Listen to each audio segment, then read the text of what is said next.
भोगाव नगरीमध्ये Republic Party of India यांच्या वतीने भव्य जाहीर सभा व सत्कार सोहळ्याचे आयोजन करण्यात आले होते।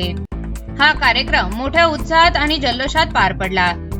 या कार्यक्रमाला प्रमुख उपस्थिती म्हणून केंद्रीय सामाजिक न्याय राज्यमंत्री तथा आरपीआयचे राष्ट्रीय अध्यक्ष रामदास आठवले साहेब उपस्थित होते। त्यांच्या आगमनावेळी कार्यकर्ते व नागरिकांनी जोरदार घोषणाबाजी करत त्यांचे उत्स्फूर्त स्वागत केले। संपूर्ण परिसरात उत्साहाचे वातावरण निर्माण झाले होते। यावेळी सामाजिक न्याय, बहुजन समाजाचे हक्क तसेच संघटन बळकटीकरण या महत्त्वाच्या विषयांवर उपस्थितांना मार्गदर्शन करण्यात आले। कार्यक्रमादरम्यान विविध मान्यवरांचा सत्कारही करण्यात आला। या भव्य कार्यक्रमाला कार्यकर्ते, पदाधिकारी व नागरिक मोठ्या संख्येने उपस्थित होते। कार्यक्रमाच्या यशस्वी आयोजनाबद्दल आरपीआय गंगापूर तालुका अध्यक्ष काकासाहेब कोळसे यांनी पोलीस प्रशासन, पत्रकार बांधव तसेच सर्व नागरिकांचे आभार मानले। आणि आमचे दिलीप खरात आलेले आहे, ते वंचित बहुजन आघाडीमध्ये होते बुलढाणा जिल्ह्यामध्ये, आणि त्यांनी सुद्धा रिपब्लिकन पक्षामध्ये प्रवेश केलेला आहे। पुण्यामध्ये वंचित नाव सांगणार काय कुठं अरे सुधीर भाऊ हिवाळे हे कुठले देऊळगाव राज्याचे शहर अध्यक्ष आपले वंचित बहुजन आघाडीचे आहे, ते त्याने आरपीआय मध्ये प्रवेश केलेला आहे। आकाशदादा साळवे यांनी सुद्धा आरपीआय मध्ये प्रवेश केलेला आहे। असते काय झालं नाही, आता मी नाव घेतलं पुढे उभं यांनी आपल्या पक्षामध्ये प्रवेश केलेला आहे। आणि वंचित सोडून ते आल्याबद्दल त्यांचं अभिनंदन, पण पुन्हा आरपीआय सोडून अजिबात जाता कामा त्यामुळं ते आपण सगळेजण या ठिकाणी उपस्थित आहात। त्याचबरोबर या ठिकाणी आपले गावचे सरपंच आहेत। उपस्थितीमध्ये कार्यकर्त्यांचा जंगी मेळावा या ठिकाणी संपन्न झालेला आहे, या संदर्भात आपण काय सांगत आहे? रिपब्लिकन पार्टी ऑफ इंडियाचा गंगापूर स्थलीय हा जो मेळावा आहे, या मेळाव्याच्या निमित्ताने सन्माननीय नेते केंद्रीय मंत्री रामदासजी आठवले साहेब यांची जाहीर सभा या ठिकाणी आयोजित केली होती।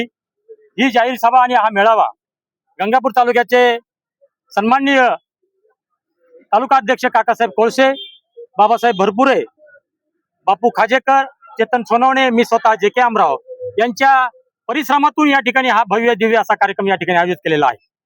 आणि या कार्यक्रमाचं उद्दिष्ट फार दिवसानंतर या राजनांदगाव शहरामध्ये सन्माननीय नेते रामदासजी आठवले साहेब यांची सभा नव्हती, आणि ती सभा घेण्याचा आमचा खूप दिवसाचा प्रयत्न होता। शेवटी आजच्या दिवशी ती सभा घेण्याचं साहेबांनी मान्य केलं, आणि साहेब आले प्रचंड उत्साहामध्ये आणि प्रचंड गर्दीमध्ये। ही आजची सभा सन्माननीय रामदासजी आठवले साहेब यांची पार पडली। आठवले साहेबांनी या कार्यकर्त्यांच्या या मेळाव्यामध्ये आपल्या सर्वांना काय आश्वासन दिले किंवा कार्यकर्त्यांच्या कोणत्या काय समस्या आहेत त्या समस्या सोडवण्याचे आश्वासन दिले? आठवले साहेबांनी या सभेच्या माध्यमातून, या मेळाव्याच्या माध्यमातून महायुतीचे संदर्भात जे संबंध आहेत आपले, ते अधिकाधिक दृढ करून, मजबूत करून या सर्वसामान्य माणसाची सेवा करण्याचं काम, अगदी गावकुसातल्या शेवटच्या माणसापर्यंत विकास पोहोचला पाहिजे, हा अजेंडा घेऊन सन्माननीय रामदासजी आठवले साहेब महायुती बरोबर आहेत, आणि ते या महायुतीमध्ये राहून सर्वसामान्याची सेवा करण्याची, बाबासाहेब आंबेडकरांच्या या तमाम वंचिताची सेवा करण्याचं आश्वासन त्यांनी या ठिकाणी दिलेलं आहे। आठवले साहेब राज्यसभेवर जाणार आहेत, या संदर्भात आपल्या काय प्रतिक्रिया आहे? निश्चितच आठवले साहेब राज्यसभेवर तर जाणारच आहे, आणि ते 100% निश्चित झालेलं आहे।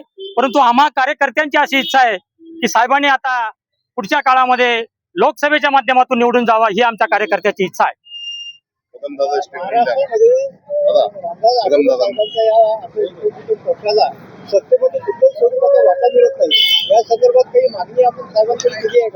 निश्चितच पुढच्या काळामध्ये महायुतीकडनं आमच्या घटक पक्षाला, रिपब्लिकन पार्टी ऑफ इंडियाला महाराष्ट्र लेवलवर निश्चितच काही महामंडळ, निश्चित काही MLC मिळण्याचा या ठिकाणी साहेबांनी मान्य केलेला आहे। बाबूराव दादा सारखे ज्येष्ठ नेते, महाराष्ट्राचे कार्याध्यक्ष, त्यांना निश्चितपणाने MLC पुढच्या काळामध्ये मिळेल असा आम्हाला कार्यकर्त्याला विश्वास आहे। धन्यवाद। महिला सर्व भीमसैनिक या सभेला मोठ्या संख्येने उपस्थित होते। मी त्यांना सगळ्यांना आव्हान करतो की शांततेत घरी जावं आणि हा कार्यक्रम शांततेत पार पडला, यशस्वी झाला असं मला विश्वास आहे. सगळं पत्रकार बांधवांचे, सर्व कार्यकर्त्यांचे, सर्व तालुका अध्यक्षांचे, वरिष्ठांचे मी आभार मानतो. मला तालुका अध्यक्ष ची संधी मला या सगळं मंडळींनी दिली, त्याबद्दल मी धन्यवाद. काही चुकलं तर माझी क्षमा मागतो आणि आभार. सगळ्या त्यांचे नाव सांगा. माझ्यासोबत भरपुरे साहेब आहेत, जे की अमराव आहेत वरिष्ठ. त्यानंतर कन्नडचे तालुका अध्यक्ष आहेत आमचे सातदेवे, आमचे शहराचे शहर अध्यक्ष बापू खाजेकर आहेत, चेतन दादा सोनवणे आहेत आणि मंगेश काशीदे आणि बरेच माझे सगळे तमाम माझे सहकारी मित्र आहेत, पदाधिकारी आहेत. सर्वांनी मला सहकार्य करून ही सभेला मदत केलेली आहे, त्यामुळे ही सभा यशस्वी झालेली आहे. मी काकासाहेब कोळशे, गंगापूर तालुका अध्यक्ष.